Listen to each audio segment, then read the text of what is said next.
Le bouffon vert est de retour dans No Way Home et ne vous en faites pas, la vidéo est garantie sans spoil donc soyez tranquille. Ce n'est pas un vilain de pacotille et il est responsable d'un grand nombre de crimes. À cela peut aussi s'ajouter les actions moralement discutables de son alter ego Norman Osborn. Vous savez, le milliardaire pas du tout philanthrope dans les comics en tout cas, vu que dans les films c'est un peu différent. Je vais essayer de présenter certains des actes les plus terribles de la némésis de Spider-Man, mais comme vous en doutez déjà, il sera pas possible d'inclure toutes les horreurs qu'il a pu faire.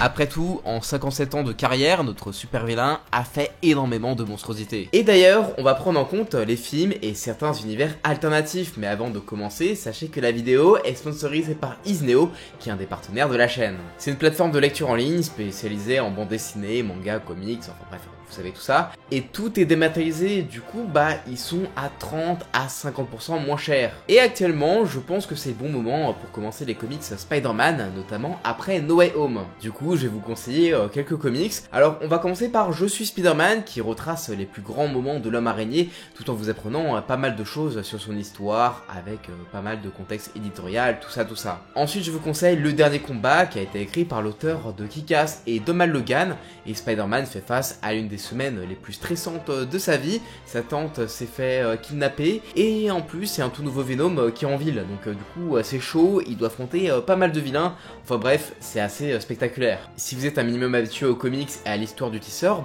lisez Spider-Man l'histoire d'une vie, qui nous propose de suivre un Peter Parker qui vieillit à notre rythme, tout en mettant en avant la saga des clones ou Super Spider-Man par exemple. Et si vous aimez les délires de multivers comme dans No Way Home, allez lire Spider-Verse qui est vraiment chouette et est le comics qui a le plus influencé Spider-Man durant les différents médias, genre je parle notamment des comics, des dessins animés et même des films quoi. Je vous mets tous les liens en description. La première fois que j'ai vu le bouffon vert, ça devait être dans Spider-Man 1 de Sam Raimi, sorti en 2002, et waouh, quand même, 19 ans, ça donnait l'impression d'être un peu vieux et tout, j'ai de la barbe et tout quoi. J'avais quand même 5 ans à l'époque, quand même, c'est chaud quoi. Le vilain du film est le bouffon vert qui est interprété par William Dafoe. Dans ce film, Norman Osborn est montré comme étant une figure paternelle pour Peter, mais est également en opposition avec leurs identités secrètes. Alors, Norman est sous l'influence du sérum du bouffon et devient complètement fou. Il a attaqué carrément sa propre entreprise et a tué les dirigeants en les transformant en squelettes. Il a attaqué Tante May, la pauvre dame quand même, et a même tenté de faire un dilemme ultra difficile à Peter, soit il sauve Mary Jane ou des enfants, mais en bon héros qu'il est, il réussira à sauver les deux, grâce aux New-Yorkais notamment. À la fin du film, on peut voir que le bouffon est de plus en plus vil. Pendant qu'il tabasse Spider-Man, il promet qu'il tuera Mary Jane lentement. Bon, évidemment, Peter réussit à le vaincre et au moment de l'achever, le bouffon révèle son identité secrète parce que ouais, Peter ne sait pas qui est le bouffon dans le film. Il lui fait du chantage en mode j'ai été comme un père pour toi, soit comme un fils pour moi, rejoins-moi, je t'ai toujours aimé. Et c'est là qu'on a le droit à l'une des meilleures phrases du film qui est un peu oubliée au profit de un grand pouvoir implique de grandes responsabilités. Bon, je vous la mets, elle est pas mal. J'ai déjà un père. Il s'appelait Ben Parker. Enfin bref, il finit en mode brochette shish kebab, et en vrai, j'ai revu le film il y a pas si longtemps que ça, et même si le costume est un peu kitsch et que le film a une ambiance comics des années 60 qui est un peu mal vieilli quand même, en vrai, le bouffon vert est ultra méchant, et bien plus que n'importe lequel des vilains qu'on a pu voir dans les films Spider-Man.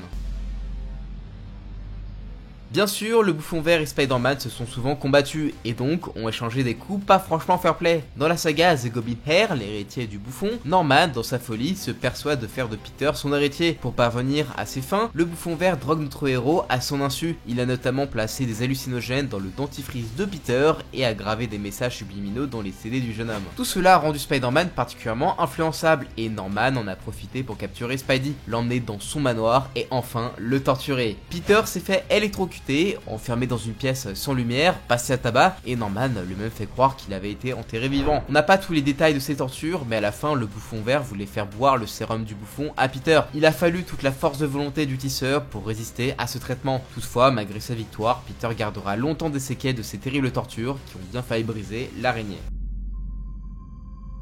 C'est sûrement l'un des pièges les plus étranges du bouffon, mais il a simulé la mort de Tante May afin de déstabiliser Parker. Le mec, il était tellement déterminé jusqu'à engager une actrice qui a joué la mort de May, et qui est donc morte dans les bras de Peter. Ça a plutôt bien fonctionné car Peter fut dévasté en voyant mourir devant lui sa tante. Oui, c'est glauque comme plan machiavélique, d'autant plus qu'Osborn a fini par révéler le poteau rose à Peter, et ce dernier a dû sauver sa tante alors même que le bouffon avait implémenté en cette dernière une bombe. Charmant ce criminel. Osborn à cette occasion a été très proche de triompher de Peter et dans sa propre folie, Norman a bien cru l'emporter, mais il en faut plus pour vaincre le tisseur. Et comme l'a dit Axis Art, ce qu'a fait Osborn dans le dernier combat, c'était chaud quoi. Appeler tous les vilains à défoncer Peter, il en a même embauché un pour kidnapper et enterrer Tante May vivante. Si Peter n'aidait pas Osborn à sortir de prison, bah il tue Tante May, ce qui est vraiment chaud en tout cas. Le plan était qu'il le sorte de prison pour qu'il affronte les Sinister 12, et déjà que 6 c'est beaucoup, alors 12, waouh, c'est énorme. Il a souhaité jeter Mary Jane sous un pont en mode Gwen Stacy, et il a également empoisonné Flash Thompson. Et sans l'aide des Avengers et du Dr. Octopus, Spider-Man aurait bien pu perdre Mary Jane et Tante May, ainsi que sa propre vie. Ah, il a fait tout ça pourquoi déjà? Parce qu'il s'ennuyait et qu'il souhaitait s'amuser contre Peter. Ouais, comme c'est charmant. Si ça vous tente, allez lire Le Dernier Combat, c'est un bon blockbuster avec pas mal d'action, et plus on y va, plus c'est terrible, et vraiment, c'est plutôt cool.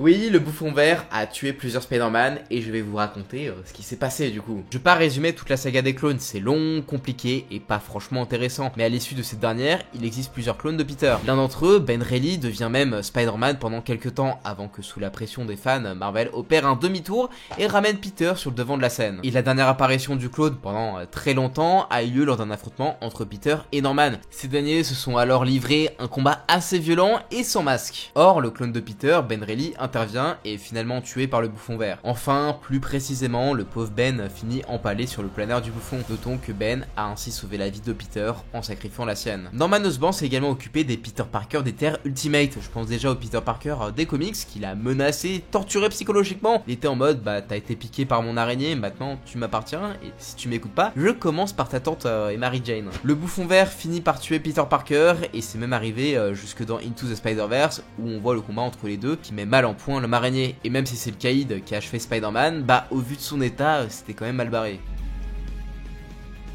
Norman Osborn est un père horrible pour Harry. En premier lieu, il est distant et passe son temps à critiquer son fils en lui disant que ce dernier n'est qu'une source de déception. Il cherche constamment des héritiers qu'il juge plus appropriés et dénigre sans arrêt son fils. On peut le voir dans Spider-Man 1 notamment, où il préfère Peter et il souhaite l'avoir en tant qu'héritier. Ces nombreux abus entraînent d'ailleurs Harry sur la voie de la folie et finira même par devenir le nouveau bouffon vert. Soulignons aussi que Norman a transformé son petit-fils Normie Osborn en Goblin Child, autrement dit, il a administré à son petit-fils le sérum du bouffon et un morceau de carnage. Ouais, sympa le papy. Depuis qu'il a bu le sérum du bouffon, ce tempérament déjà très difficile à vivre n'a fait que s'amplifier, rendant encore plus cruel et malsain ce cher monsieur Osborn. On peut pas dire qu'Harry a eu beaucoup de chance en ayant ce père et au vu de la situation, il s'en est pas trop mal sorti, le jeune Osborn en tout cas.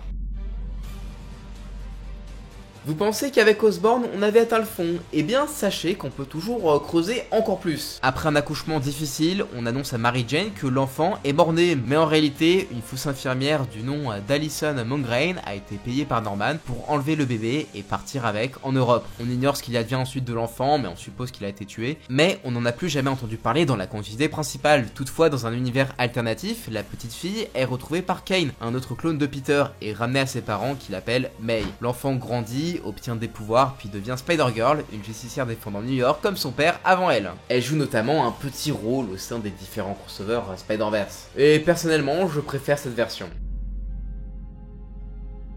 Dans les comics, on a eu l'événement Secret Invasion où des Skrulls ont pris l'apparence de nos héros. Et étonnamment, la finalité de cette histoire, c'est Norman Osborn qui a tué la reine des Skrulls. Il prendra alors le poste de directeur du Hammer, le nouveau service d'espionnage remplaçant le Shield. Osborn porte donc une armure d'Iron Patriot. Il aura ses Dark Avengers et ses Dark X-Men, grosso modo c'est une équipe de vilains qui portent des costumes des héros. Et pour vous donner une idée, c'est McGargan en Venom qui est en Spider-Man et c'est Bullseye, vous savez le mec ultra précis dans la série Daredevil qui est trop bien tu vois. Et bah en fait lui il porte le costume d'Hawkeye. Pardon? C'est une équipe bien méchante et vénère qui traquera bon nombre de héros. Avec l'aide de Loki notamment, bah Norman crée de toutes pièces un prétexte qui justifie l'attaque d'Asgard. Volstagg, vous savez l'Asgardien qui pense qu'à bouffer, bah provoque par accident la destruction d'un stade de football américain, ce qui entraîne la mort de milliers d'humains. En réalité, Norman a lui-même envoyé des super vilains combattre Volstagg en sachant très bien ce que cela entraînerait. Désormais, Osborn tient son casus belli et il va pouvoir mener son équipe de Dark Avengers à l'attaque de la cité d'Odin. Il rassemble alors tous les super-héros et vilains sous sa coupe et lance un assaut dévastateur qui culmine avec le massacre orchestré par Sentry. Ce dernier tranche même Ares, le dieu de la guerre, en deux. Le déchaînement de la puissance de Void, la part maléfique de Sentry, est si terrible qu'Asgard tombe en ruine et qu'il faut la puissance de tous les héros de la Terre et même de l'aide de Loki pour revenir à bout, au prix de la vie de ce dernier notamment. Finalement, Norman est vaincu et constate qu'il était encore sous l'influence du sérum du bouffon. Les actes d'Osborn ont bien failli entraîner la destruction d'Asgard et de tous les Asgardiens. De plus, il crée de toutes pièces une fausse raison pour déclarer une guerre au mépris de toute justice et à une seule fin, d'accroître son propre pouvoir. Ce n'est pas l'acte le plus tordu du bouffon, mais c'est sans aucun doute celui qui aurait pu entraîner les conséquences les plus terribles pour l'ensemble de l'univers Marvel. Ah là là là là là là, vous avez été très nombreux à me l'avoir dit en commentaire et ça m'étonne pas dans la très célèbre histoire Sin Past, qui est d'ailleurs connue pour de très mauvaises raisons. On apprend que le premier amour de Spider-Man était l'amante de Norman Osborn alors même qu'il sortait avec Peter et ils ont même eu des enfants ensemble. Alors l'idée de base c'était que ces enfants soient ceux de Peter Parker pour ajouter un peu de drama tu vois, mais bon Marvel ne voulait pas parce que ça ferait un peu vieillir Peter et puis bon, ne pas porter de capote, c'est bien beau de faire de grands discours sur les responsabilités, tout ça. Mais s'il y a un seul moment où il fallait l'appliquer, bah c'était peut-être là en tout cas. Bah du coup voilà, Norman Osborn est le papa, on voit même la scène où ils couchent ensemble avec sa vieille tête dégueulasse, alors qu'ils se parlent même pas dans le comics. C'était canon et un peu tabou, on va se le dire, ils auraient même pu d'ailleurs l'enlever avec One More Day, ce qui aurait été quand même sympa et un des seuls trucs bien de l'événement. Mais non, c'est qu'en 2021, donc du coup c'est tout récent que ça a été annulé pour des raisons un peu démoniaque, plan d'Harry Osborn, enfin bref, un peu chelou et tout, je vais pas tout vous expliquer, mais bon, l'important c'est que ça a été annulé. Vous l'attendiez tous, c'est sûrement le plus terrible fait d'armes du bouffon et de Norman. Il jette Gwen Stacy du haut d'un pont et c'est Spider-Man en essayant de sauver l'amour de sa vie avec sa toile qui lui brise la nuque. Indirectement, c'est le tisseur qui a tué sa moitié. Cet acte provoque chez Peter un sentiment de culpabilité encore plus fort que la mort de son oncle. En effet, il a tué par accident la femme qu'il aimait. Le bouffon n'avait sûrement pas planifié ceci, mais la tournure a de quoi réjouir le monstre qu'il est. Dans l'histoire même des comics, c'est un événement retentissant, la mort d'un personnage adoré des lecteurs, un décès terrible dont le héros lui-même est responsable. Depuis, la mort de Gwen Stacy fait partie intégrante de l'histoire de Spider-Man. C'est le moteur de nombreuses intrigues et c'est le moment qui a eu le plus d'impact dans les aventures de notre héros arachnéen. Le film The Amazing Spider-Man, le destin d'un héros, nous présente aussi la fin de Gwen Stacy. C'est une scène marquante, même s'il manque le véritable bouffon vert. Norman Osborn est l'ennemi le plus terrible pour Peter, car en tuant Gwen Stacy, il a blessé Spider-Man plus profondément que tous les autres vilains du tisseur, avant et après lui. Le bouffon vert est sans le moindre doute le pire ennemi de Spider-Man, il a fait de leur combat une affaire personnelle, et est prêt à toutes les ignominies pour parvenir à ses fins. Il a causé des dommages terribles aux proches du tisseur et à Peter lui-même. Norman n'éprouve aucune pitié et c'est un monstre avec ou sans le masque du bouffon. Son ambition a mené à une guerre, sa cruauté a failli briser Spider-Man et sa hargne n'a pas de limite. Tout ça en fait un excellent méchant et la némésis ultime de l'araignée sympa du quartier. Mais attention, même si Osborn est terrible, bah il semble quand même victime de sa folie, ce qui est dû au sérum du bouffon et en soi bah il souhaite juste que Peter soit de son côté. Il aime comme une abonnée qui kiffe son youtubeur préféré, tu vois, mais il est en mode drama queen parce qu'il refuse ses avances et c'est pour ça qu'il lui fait autant de mal. Je vous invite à regarder ma vidéo sur Octopus si c'est pas déjà fait et à me dire bah du coup qui est le pire vilain de Spider-Man et d'ailleurs bah quel est le pire acte du bouffon vert. Et sur ce je vous laisse regarder l'offre Disney et de regarder mes autres vidéos. Et je vous dis à la prochaine, ciao.